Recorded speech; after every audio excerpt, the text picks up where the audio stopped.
ನಮಸ್ಕಾರ ಸ್ನೇಹಿತರೆ. ಬಿಹಾರದ ನಳಂದ ಜಿಲ್ಲೆಯ ಪ್ರಸಿದ್ಧ ಶೀತ್ಲಾ ದೇವಸ್ಥಾನದಲ್ಲಿ ಚೈತ್ರ ಮಾಸದ ಕೊನೆಯ ಮಂಗಳವಾರದಂದು ನಡೆದ ಧಾರ್ಮಿಕ ಸಭೆಯಲ್ಲಿ ಭೀಕರ ಕಾಲ್ತುಳಿತ ಸಂಭವಿಸಿದೆ. ಈ ದುರ್ಘಟನೆಯಲ್ಲಿ ಕನಿಷ್ಠ 8 ಮಹಿಳೆಯರು ಸಾವನ್ನಪ್ಪಿದ್ದು ಹಲವಾರು ಮಂದಿ ಗಾಯಗೊಂಡಿದ್ದಾರೆ. ಪೂಜೆಗಾಗಿ ಮತ್ತು ದರ್ಶನ ಪಡೆಯುವುದಕ್ಕೆ ದೇವಾಲಯದಲ್ಲಿ ಅತಿಯಾದ ಜನದಟ್ಟಣೆ ಉಂಟಾದಾಗ ಈ ಅವಘಡ ಸಂಭವಿಸಿದೆ. ಚೈತ್ರ ಮಾಸದ ವಿಶೇಷ ದಿನ ಆಗಿರೋದ್ರಿಂದ ಬೆಳಗ್ಗೆಯಿಂದಲೇ ಭಕ್ತರ ಬೃಹತ್ ಗುಂಪು ಜಮಾಯಿಸಿತ್ತು. ದರ್ಶನ ಪಡೆಯುವ ಆತುರದಲ್ಲಿ ಕೆಲವು ಭಕ್ತರು ಸರತಿ ಸಾಲನ್ನ ಮುರಿದು ಮುನ್ನುಗ್ಗೋದಕ್ಕೆ ಪ್ರಯತ್ನಿಸಿದಾಗ ಅಸ್ತವ್ಯಸ್ತ ಪರಿಸ್ಥಿತಿ ನಿರ್ಮಾಣವಾಗಿದೆ.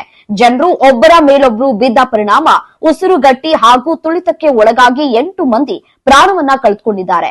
ಘಟನೆಯ ಬಗ್ಗೆ ಮಾಹಿತಿ ತಿಳಿತಾ ಇದ್ದಂತೆ ಸ್ಥಳೀಯ ಗ್ರಾಮಸ್ಥರು ಮತ್ತು ಪೊಲೀಸರು ಸ್ಥಳಕ್ಕೆ ಧಾವಿಸಿ ರಕ್ಷಣಾ ಕಾರ್ಯಾಚರಣೆಯನ್ನ ಆರಂಭಿಸಿದ್ದಾರೆ. ಪೊಲೀಸರು ಸುಮಾರು 1 ಡಜನ್ಗಿಂತಲೂ ಹೆಚ್ಚು ಜನರನ್ನ ಕೂಡಲೇ ಆಸ್ಪತ್ರೆಗೆ ಸಾಗಿಸಿದ್ದಾರೆ. ಅಲ್ಲಿ 8 ಮಂದಿ ಮೃತಪಟ್ಟಿರುವುದನ್ನ ವೈದ್ಯರು ಖಚಿತಪಡಿಸಿದ್ದಾರೆ. ಗಾಯಗೊಂಡವರಿಗೆ ಪ್ರಸ್ತುತ ಸರ್ಕಾರದಿಂದ ಸೂಕ್ತ ಚಿಕಿತ್ಸೆಯ ವ್ಯವಸ್ಥೆ ಮಾಡಲಾಗಿದೆ. ಈ ಘಟನೆಯ ಬಗ್ಗೆ ಪ್ರತಿಕ್ರಿಯಿಸಿರುವಂತಹ ಅಧಿಕಾರಿಗಳು, नालंदा के शीतला माता मंदिर में चैत के अंतिम मंगलवार को काफी भीड़ उमड़ी, जिससे वहां भगदड़ मच गई.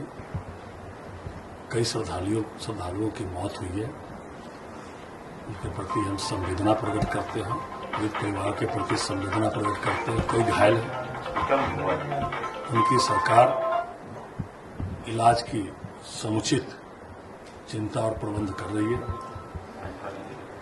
ಮೃತರ ಕುಟುಂಬಗಳಿಗೆ ಸಂತಾಪ ಸೂಚಿಸಿದ್ದಾರೆ ಮತ್ತು ಘಟನೆಯ ಬಗ್ಗೆ ಸಮಗ್ರ ತನಿಖೆಗೆ ಆದೇಶಿಸಿದ್ದಾರೆ. ಸ್ಥಳಕ್ಕೆ ಕಮಿಷನರ್ ಅವರನ್ನ ಕಳುಹಿಸಲಾಗಿದ್ದು ಮುಖ್ಯ ಕಾರ್ಯದರ್ಶಿಗಳ ನೇತೃತ್ವದಲ್ಲಿ ತನಿಖೆ ನಡೆಯಲಿದೆ.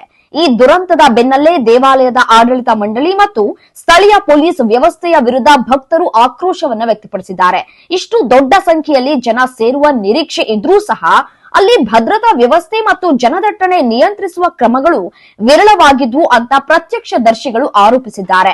ಆಡಳಿತ ಮಂಡಳಿಯ ನಿರ್ಲಕ್ಷ್ಯವೇ ಈ ಅನಾಹುತಕ್ಕೆ ಮುಖ್ಯ ಕಾರಣ ಅಂತ ಹೇಳಲಾಗ್ತಾ ಇದೆ. ತನಿಖೆಯ ವರದಿ ಬಂದ ನಂತರವಷ್ಟೇ ನಿಖರವಾದ ಕಾರಣಗಳು ಹೊರಬೀಳಲಿಕ್ಕಿದೆ.